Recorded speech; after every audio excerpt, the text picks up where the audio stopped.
Hi, I'm Jeff Davis. Let's pack up the car and head out on the wine road.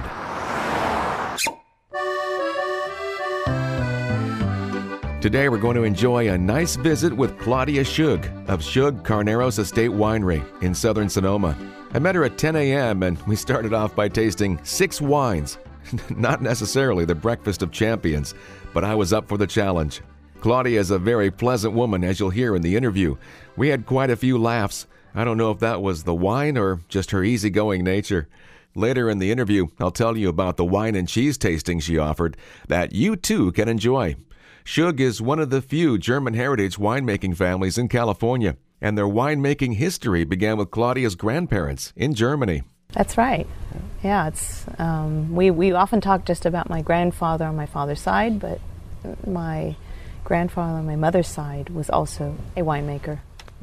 And your father, Walter, met and fell in love with your mother, Gertrude, then went off to learn winemaking. And why don't you quickly share the story of how your father went as far as California and ended up going back to your mother and then moving back here to the States for good? Yeah, my father and mother met in the Pfalz. My father is originally from the Rheingau wine-growing region, which is maybe about, say, an hour or hour and a half away, depending on how fast you drive.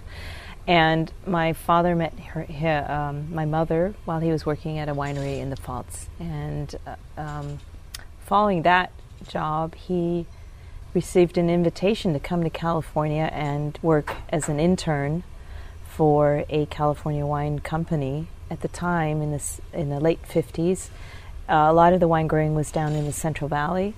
And he was in a town near Delano, near Bakersfield in Delano. And when he worked there for 1 year, he showed so much talent that they asked him to take on a retiring, his boss's position. He was retiring.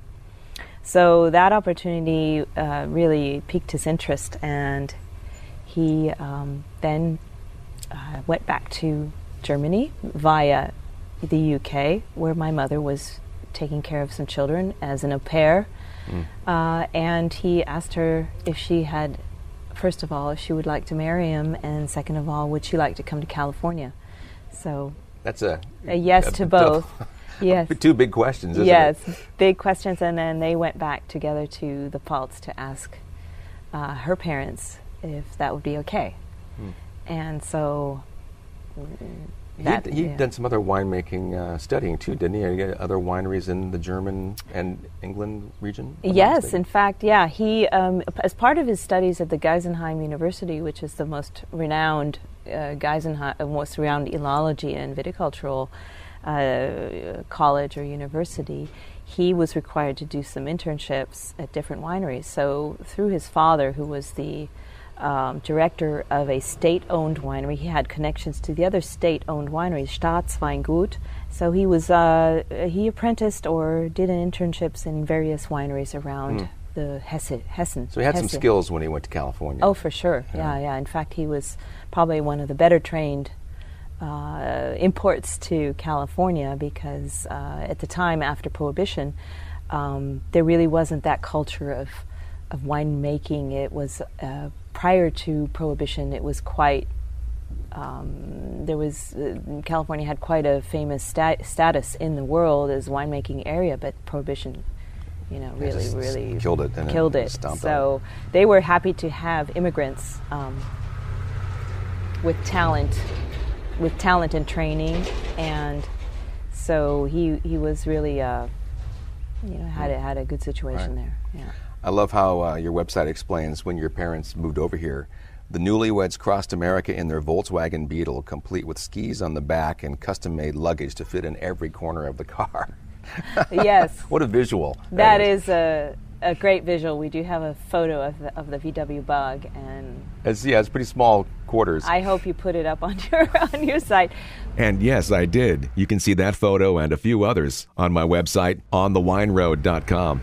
So yeah, they did. They took a ship from Bremen to New York and brought their car over on a separate ship, and then they they made their way to California. That was Germany's grand vehicle, wasn't it? The Volkswagen. Exactly. Yeah. And it wasn't long before your father got a pretty good gig with E&J Gallo, which covered a wide territory. That's right. Yeah. He, being down in that area of Central Valley and not far from Modesto, he did get to know the Gallos, and they hired him to be their grower relations liaison up in the Napa Valley North Coast area. So he was liaising with all the growers that were delivering their grapes to Gallo in the 60s. And that gave him a lot of information as to where the best grapes were being grown. Wow. Yeah. Nice. Yeah. Just a few weeks ago, I had Joel Peterson of Ravenswood Winery on my show. Oh. And he talked about how he helped Joseph Phelps build his winery in the early 70s. And apparently your father was there about the same time. Yes. My father was actually hired by Joe Phelps before the winery was actually built. They actually scouted out the property together to buy and purchase. And my father then scoped out the area to plant what grapes, and helped with the construction of the winery building as to how it should be laid out for optimal production process. And Joe was a construction company owner, Hensel Phelps Construction Company, and so he knew the ins and outs of buildings, and also was a wine collector and knew what was good wine. And my father was the one who could carry out his wishes and dreams, and together collaborating to make excellent wine and to make history in the Napa Valley. So yeah, talking about history, making history, they were the first to grow Syrah in the U.S., huh? Yeah, to bottle it as a varietally labeled wine. So maybe some were growing it, they just didn't have it Yeah, I as a don't really standalone. know the history of the Syrah plantings in California, but at the time in the 60s and early 70s, some wines were still being labeled generically and not really with a variety on the label. Right. And Syrah maybe as being a grape variety that wasn't really well known, possibly then vanishing into blends. And that's the claim to fame, I think, at that time, is my father recognizing that the grape variety was important to name, as it is in Germany. In Germany, you always see Riesling on the label. You'll see Spätburgunder on the label. That is part of the German culture, is to use a varietal name. Part of the French culture was always historically to use a regional name and not a varietal name. So I think that might be the influence of that German mindset, is to put the grape on the label. And interestingly, Petit Syrah did have a history in the U.S. prior to that and during that period. So Petit Syrah had a name by that time, but Syrah must not have. Not at the time, no. But the Petit Syrah was a blending grape, usually for Zinfandel. Right. And it was well liked as a blending grape by growers. Yeah. And at Joseph Phelps, your dad learned to make and appreciate Pinot Noir, and that's where his future kind of gained some traction. Yeah, and I'm pretty sure that it was also the motivation of my father to make a Pinot Noir, because he was growing up on a Pinot Noir estate in Germany. Yeah, and I read that, and it's like, I didn't realize Pinot, I know it has different names over there, but I didn't realize. Spätburgunder, yeah. Yeah. And no one usually associates Pinot Noir or Spätburgunder with the Rheingau region, which is famous for Riesling. But there was a sub-region, a very small area that was a little warmer and perpendicular to the Rhine, that was a little warmer and could get the Pinot Noir grapes ripe. And that was the Höllenberg, the Hell's mountain. Höllenberg is that where the Pinot Noir grape was growing. So my father actually he always says he was nursed on Pinot Noir, and I'm pretty sure that was his motivation as well, to get Joseph Phelps to also make a Pinot Noir, not just a Cabernet or a Zinfandel. In fact, Joseph Phelps, my father was first making a lot of Riesling as well at Joseph Phelps, and that was a popular variety in the 70s. Yeah. You don't hear about the problem of it being warm enough for Pinot Noir over here. Oh, no, no. And even in the cool climates, it's like, that's warm? So I guess in that region in Germany, it's pretty warm. It needs a little bit more boost, yeah. Up until this time, your parents were still in Napa Valley, and it wasn't until 1989 when they came over here to the Sonoma Carneros region. Yes. My father was making wine for Joseph Phelps through 1983, although our brand started in 1980. At the time, it was probably a new thing that winemakers could parallel to their real job, the money-making job that they could make and dabble and make their own wine. Nowadays, you see it more often, winemakers making their own brand. But he, in 1980, started making the Pinot Noir under his own label because Joseph Phelps saw that it was difficult to sell. And Joseph Phelps condoned it, that my father made his own brand at 1980 through 1983. In 1989, my father was keeping his eyes open for a piece of property to put the estate, to plant some vines. It took a while, but he always had his eyes on this region, the Carneros region, and knew it was ideal for Pinot Noir. Right. So We certainly picked a wonderful spot. Yeah. Up here on the hill, Yes. looking over the valley. It's a Yeah. beautiful location. Right. No, it's really, really special.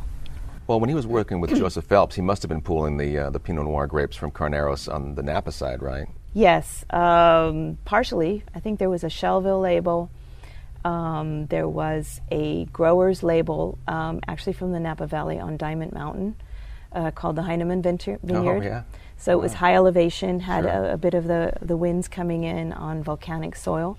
So he was taking it from a cooler region that was available to him at the time. He had to choose where the Pinot Noir grape was being grown. I would have loved to have tried that Pinot from the mountain with the volcanic soil. We still have some bottles in the cellar. Do you? Some older vintages. Yeah. Yeah. Yeah, but what are the price of those? Well, you can't buy them. Yeah, they're priceless. Sorry. So the winery's rolling along, and your twin sister, Andrea, helps out with the financial support, and you move off to Germany. Yeah. Well, so you told me a minute ago earlier before we started recording, but what was your inspiration behind moving over there? Well, I was living in San Francisco, and I was introduced to a German gentleman whom I followed. It was so a man. To speak. A man, yes. It was love and the heart. Love. You follow your heart, and also curiosity and adventure, sense of adventure as well. And so I did. I moved to Germany. Well, we should point out, too, that this was before your family got this property and started building the winery. Correct. So. And then at the time also my brother had started working with my family, with my parents. And he was the one who was always around on location to support and to build up the sales. However, but you went over and you helped the winery eventually grow with your import business. Exactly. I started an import company in Germany and took on my family's wines at first, and then I added a few brands to that. Wow, what a clever way to get your family's winery noticed. Yeah, I mean, we had a German background, a German history, so it was always an interesting story to tell. Were they interested in that, to hear, to try a California-grown German wine maker? Yes, they were. In fact, at the time when I started into the importing, there was a big fan base in Germany for my family's wines, and it was easy to talk about our wines and get them to the customer. I bet. You certainly knew the history. Yeah. So on that, I created this import company to represent several California brands. We just met like 3 weeks ago, and I didn't realize that you had just returned a couple of weeks before that. So you're kind of fresh to being back to America. Yeah, 5 weeks already now, today. Your mother passed away in 2007, and your father just a couple of years ago. If you know it off the top of your head, tell us about some of his other wine accolades, some of the things he did that were unique. Well, the accolades were at the height of the attention everyone was giving to Napa Valley in the 70s. With Joseph Phelps, he created a Bordeaux blend, a Meritage wine, with a proprietary name called Insignia. That was really a first in California or at all in the United States. Really, some wines would get bottled with a brand name or a red blend name, but never really with a proprietary name. And a Bordeaux blend also being quite new to to California. Up until that time, it was just basically Cabernet Sauvignon. Or in Merlot, the early days, you would name your wine Claret, or you would give it a regional name that told you kind of what the style of wine would be, like Chablis or Hardy Burgundy, or right. And so they had to figure out, because there were laws about what the percentage grape in a wine, if it had to be minimum of 75% of a single varietal in order to put that on the label. But if you went under that 75%, you had to think about, were you just going to call it red wine? Yeah. Did that have enough cachet? So they gave it a proprietary name called Insignia. Clever. Yeah. So that's one of his accolades. There's quite a few others, late harvest Rieslings, Botrytis Rieslings, the Syrah that we just spoke about, varietally labeled. You mentioned Botrytis, and that's what lends to a dessert wine. Correct, yeah.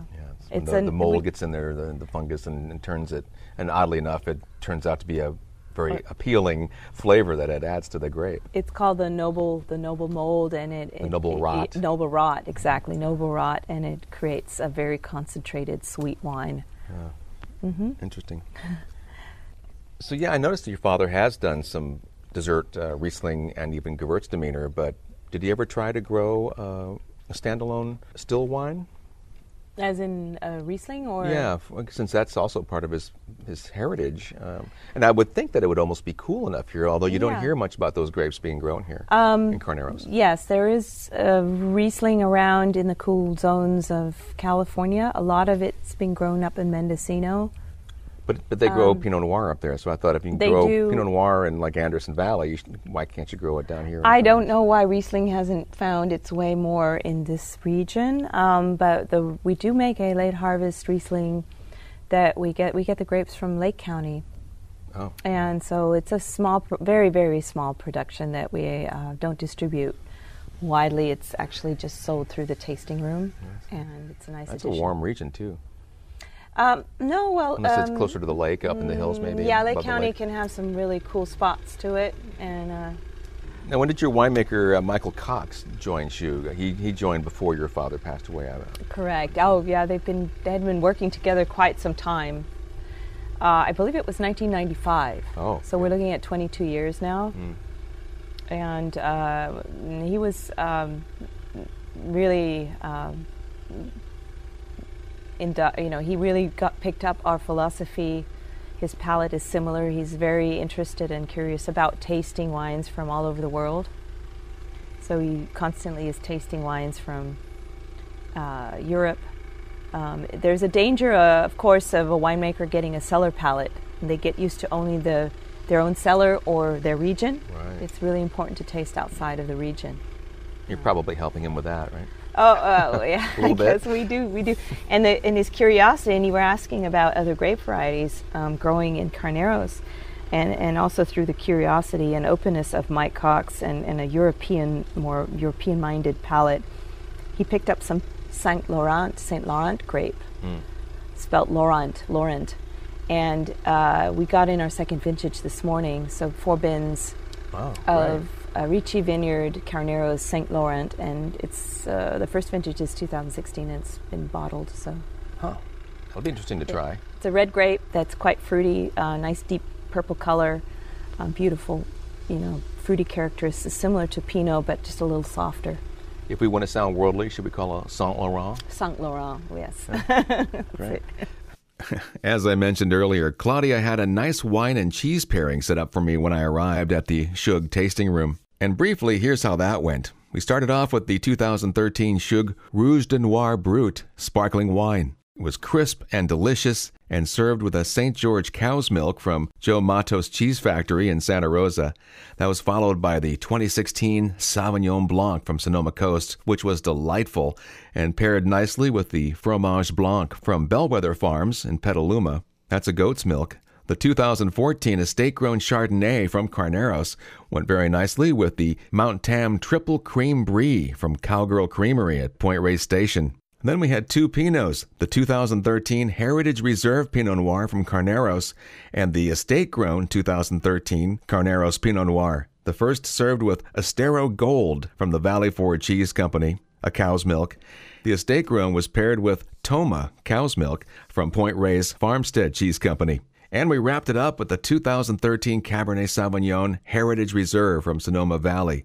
And that one very nice with the Midnight Moon goat's milk cheese from Cypress Grove in Arcata, California. This is a tasting that any of you can enjoy in the tasting room at Schug Carneros Estate Winery. And as you could tell, they do a great job of getting samples of cheese from around the entire region. Schug was in the middle of harvest, so as I sat on the patio with Claudia, you likely heard the trucks full of grapes passing by in the background. The patio was across the parking lot from the hillside vineyards, and not far from the lily pond, enjoyed by frogs and ducks. There's even a little house mid-pond for the ducks.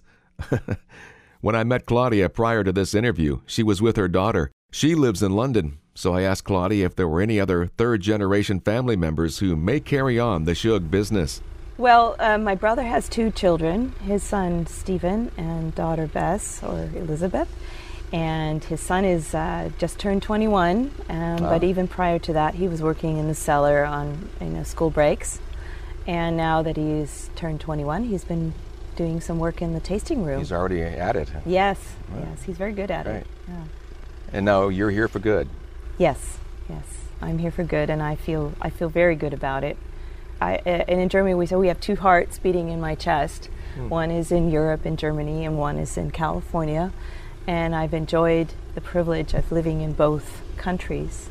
And I enjoy the benefits of both countries, because each country has its positive sides and negative sides. So I hope that through my job with the winery, my role is to take care of the exports.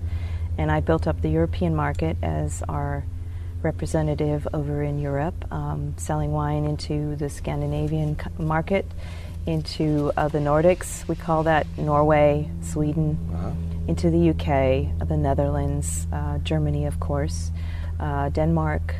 And that is really important to me, to expand on the exports, not only in Europe but in Asia. So I'm really working at now here as my home base, working full-time on this project. I'm looking at those markets and expanding our sales outside of the United States. What percentage of your production is going out of country? It varies according to, sometimes we have lower yield production, we have less production, but percentage-wise, it varies according to some of the contracts we get with the airlines, for example. We did get a large order from Swiss Air, and it's flying now in the summer on the business class long haul flights, so that tends to up our percentage. So we're around 10 to 15% export quotient, and hopefully I can improve on that, because it's a delight to work with other markets and to get them on board with our wines and to get them to appreciate it, because it's just, I always say it's better to not have your apples in one basket, or your eggs. I guess that's the German term, is the apples, the eggs, or the American. That's funny. I've been catching that with you. I can tell you're fresh off the boat, more or less, because you're saying a lot of things. So the eggs in one basket, it's better to have our distribution a little bit wider, and also to spread the word across different countries. Great. Well, if you can get into the Asian market, that's a huge burgeoning region and interest in wine. Yeah, we are in China. We have an importer in Shanghai. We have representation in Japan. Excellent. And those are strong markets. So I plan to travel there and take care of our importers. And I don't hear many wineries around here talking like that, really looking to export and concentrating on that so much. Actually, there is not as much a need nowadays in the United States. It's one of the fastest growing wine markets in the world, so you really don't need to go outside of the United States. But we've had our market crashes and our economic crises, and it's that can really influence your sales. And it's always good to have a little bit, have your wines going elsewhere where maybe that isn't affected as much. So. Germany especially, that's a pretty strong country. Yeah, generally we're fairly strong, a very conservative nation, not taking too many risks, and financially strong. Yeah. That's funny you just said we, too. Oh. Yeah, we're a stronger country. Oh, gosh. I hope I don't get deported if I said that. And I understand you're pursuing your Master of Wine certification, as if you're not busy enough. Oh, gosh. But you've been working on that, and fortunately you had Europe at your disposal for quite a while, so... Yeah, it's been an amazing journey with the Master of Wine, the Institute of Masters of Wine, based in London. And because I was in Europe, in Germany, I had the opportunity to go to different wine growing regions in Europe, the classic regions, as we would call them, and broaden my perspective on what's out there. And that's important also, being a California winery, is not to think that the world stops here. We have to have a broader perspective of what's out there in the world, respect for the classics, not always needing to copy the classics. We have our own style, but there's a certain respect you have to have for what those countries have done before us. They worked on those styles for a long, long time. Wow. But the Master of Wine has given me a lot of knowledge, has made me inquisitive, made me question, has connected me to a network in the world that I wouldn't have had without it, in a very relaxed way, and like-minded people who are also pursuing the same qualification, amazing people in different roles of the wine industry. So it's been a great journey, and I don't know if it's going to end in success, but whether it's successful or not, it has given me amazing amount of knowledge and tools and confidence with representing our own brand. I was going to say, I think it's going to lead to success with your brand, having that knowledge, for sure. Yes, I think so. Yeah, it already has. Yeah. It has connected me to a few importers in a very relaxed and a very organic way. I don't have to go polishing doorknobs, because you just meet these people naturally, and we have good wine. There's a lot of good wine out there, but if people don't hear your story and connect with you, they can connect just as well with someone else. But if they meet you and they like you and you become friends, and you can also then become business partners and have a win-win relationship, which I like, is that usually that ends up being a very, very good relationship, and a loyal and a long one. Right. And I think that's important to have. And I think our listeners, now that they've heard this, are going to think they know you and like you, and I think we've developed some friendships there already, some relationships. I hope so. I'm really and getting to know the United States market, because I really haven't done any traveling here for the winery, and I'll be out there. I'll be in Denver, and I'll be in Aspen and Vail in November. I'm going up to Oregon for a trade tasting in Portland, and everywhere where we're needed, I'll go to. And enjoy meeting everyone who likes or is getting to know our wine, likes our wine, sells our wine, or is maybe unsure, but I want to convince them that our wine is great and we have a great story. And well, you'll be a nice face to represent the winery, for sure. Thank you. Thank you, Jeff. I hope so, and I enjoy it, so I think that's part of it, is the inner connection to this business has to be there. You have to be on board with talking about your wine and not getting tired of it. I don't think she's concerned that will happen. What a pleasure it was to sit with Claudia for a while and hear her story. Find out more about Schug at schugwinery.com. That's SCHUG winery.com. If you're listening to this on iTunes or another podcast provider, you can learn more about my show at onthewineroad.com and on Facebook as well. I'm on Instagram under the name JD Wine Road and on Twitter at JD Wine Road. I'm Jeff Davis. Thanks for listening to this podcast of On the Wine Road.